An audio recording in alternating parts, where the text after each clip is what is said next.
kami sa ano namin. Sa mga trabahante yan, housing loan ka, ito kinuha, binigay para ayuda. Ang mga membro nito, hindi na makaloan, enrollment ng mga bata, mahirapan sila nito kasi magkakaroon ito ng anomaly sa flow ng ano.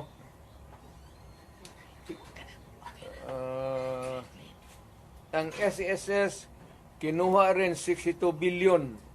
Private rin yan. Para sa mga empleyado, LBP 62 billion. DBP 62 billion. Kaya iyang sa sundalo, pati yung retirement nila patayan.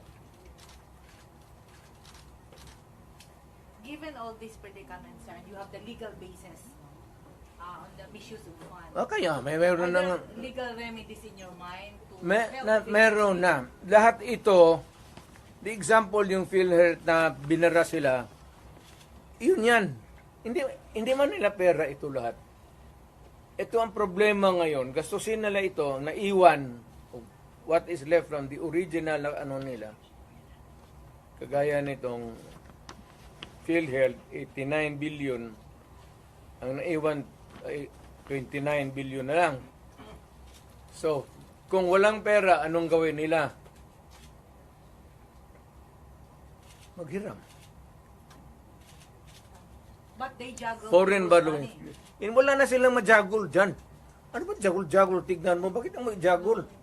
They transfer it, di ba, from private to government. Hindi na ito, hindi na kailangan i-jagul. Andiyan na sa kanilang kamay. Ano pa jagulin nila yan?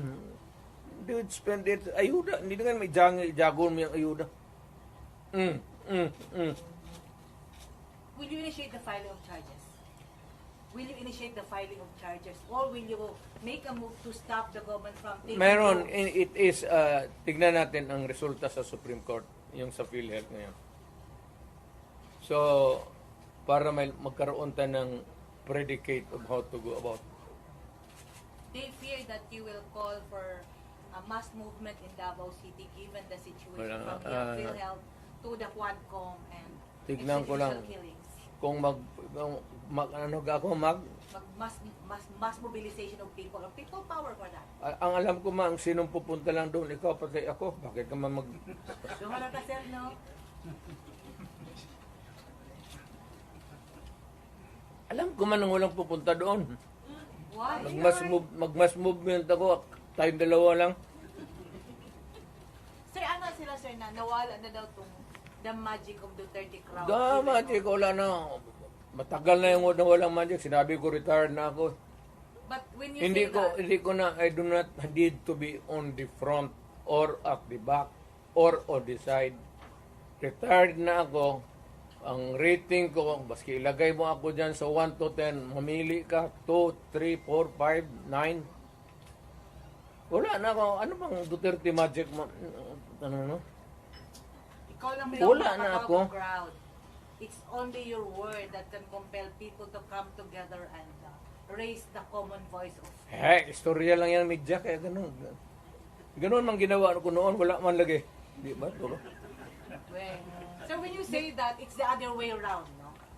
The history of the Duterte leadership in Davao says, pag sinabi mo yan, iba yung nangyayari. Pag sinabi mong wala. Wala na. Ang tao, hindi na nakikinig sa akin yan. Kasi wala na akong power, matanda na ako. Nagkakay na ako, kaya the last time ako nagmotor, hindi ko na talaga kaya. 7 months ago, nagmotor ako uli. Kalakad pa man ako ng husto. Nung natumba ako, may kunting crack na dito, ayaw ko na rin mag-opera kay palitan man ang kneecap. Sabi ko, pagkatapos sabi ko, ano Dok, mag-cane pa rin ako. Oo, mag-cane ka. O di, ayaw na lang ko operahin, mag-cane na lang ko. Sugar cane na lang taan eh. Mayor, may... Natumba ako mga 7 months ago. Kaya ako, okay pa man sana ako. Tatawa, hindi pa ako hindi ako inutil. Ang masakit pa, kaya nga nagmotor ako ng magaan. Yung 600 lang, 800 kasi yung 1,000, 1,100. Yung Honda na blue na wala pa, matagal na talaga. Pag ko, hindi ko nabawi sa may... Sir, given the situation na may perceived na problema between the Duterte and the Marcoses camp, ano yung advice mo sa mga tao who are wanting and who needed to hear your voice to bring back the people together? To all Filipinos now listening to me, punta kayo kay Marcos lahat. Tignan natin kung anong mangyari. May... Mga Pilipino, nakikiusap ako. Punta kay Marcos wala hindi kami nakipag-contest kay Marcos. Never. Wala kaming billion, trillion na nakadeposito sa kung saan ang bangko. Magpunta... Sa utak lang yan na Trillanes. Mayor, tinutong nakapile lang ang kaso po kang Trillanes. Ano? Itong mag-file ang kaso kay Trillanes. Nakapile na po. Wala pa ako natumbang ako sa motor. Nag-file na ba yung kaso kay Trillanes after the Quadcom hearing? Kaya nga, alam mo yung pinapakita mo ng bangko, fake by talaga yan. Hindi ka makakuha ng... Kung magkuha ka ng sa bangko ng papel, bawal rin yan. Ngayon, kung balandra mo, bawal rin yan. Ipinasok mo doon sa Quadcom, use of falsified documents, another crime yan. Alam mo, hindi ko na kasi... Mayor, yung sinasabing disbarment daw laban kay Vice President at impeachment against the VP. Ano comment nyo doon? Sinday? Opo. Ay, kaligayan lang, hindi impeach nila.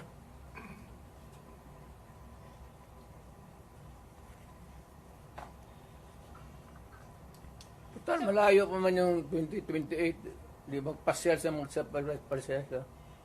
So she's running in 2028 for president. Hindi, wala siguro.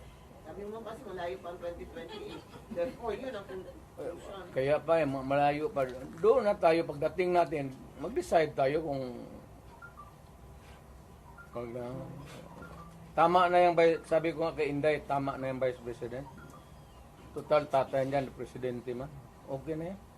Mr. President, have you ever, there were reports that there were threats sa buhay ni Inday before sa mga, among his guards, and then, did she ever confer with you or talk to you about it? We do not talk about politics, Inday. No, not politics, security. Security, kaya ni Inday. May security yan si Inday. Huwag kang maniwala, wala yung security. Being the father, sa ito yung gibati ito, nakita niyo siya na she was seeking for help and you were there. I suppose you were still awake that time. Sa ito mong feeling na yun? Lingaw. Meaning sukol. I am entertained. Wala man nangyayari sa anak ko. She is not hurt. Of course, there's yung hearing sa confidential funds niya. Bakit man ako magsabi matukotin mo ako i-invest mo ako confidential fund? O, sige, talungin mo ako. What did you about? Sige. You ask me. I'll give you the correct answer. What happened to your confidential fund, supposedly, without? Well, it was spent properly. But why is she not answering the Congress daw? Confidential nga eh. Bakit patawagin ng confidential kung Pero yun kasi yung issue na ginamit. But you kept mum about it all along. hindi, lahat yan sila, pati yan si Martin Romualdez, wag binabot ng bilyon yan. Kaya, mausapan lang naman. Maybe one of the things that I will do next is, of course, this time I would be appealing to every Filipino. Lahat na. Once and for all. Buhay man yung kuha, hindi man nasunog ang building nila, pero lang kung sunugin andyan man yan, buksan natin lahat. Huwag na lang muna yung ibang ngayon yung this year lang. Tapos pagkatapos buksan natin next year. Buksan ng Congress. Ang congressman, hinamon ko ba sila? To open your books. Ang sagot naman ito ni Trillanes, open your bank account. Makihati ka pa sa putang ng pera ko. You know, sa bangko, huwag ka magtanong kung saan ko nakuha yan. Nakuha ko yan sa hold up, nakuha ko yan sa smuggling. Wala ka nang pakialam. Nandiyan yan sa bangko. Pero ito, simple lang. Opening of the bank na libro. Hindi naman bangko yan eh. So, audit. Pero bingi man sila mayor sa Ang hindi talaga ino-audit. Telling you now, without batting an eyelash, ang hindi ino-audit, Office of the President, pati Office of the Speaker of the House. Hindi ka magtanong ka ng witness. Katabi ko, speaker man yan. No? Tanongin mo ba kung may malakas ba na sira ulo dyan sa audit na mag-audit? Audit lang yan. So, Mayor, you are saying that you are open to opening the books of how she spent the confidential fund. Of course, yes to. Nandiyan, inaano lang nila yan. Hindi pa yun na careful masyado yan. Alam kasi niya. Kaya ingat.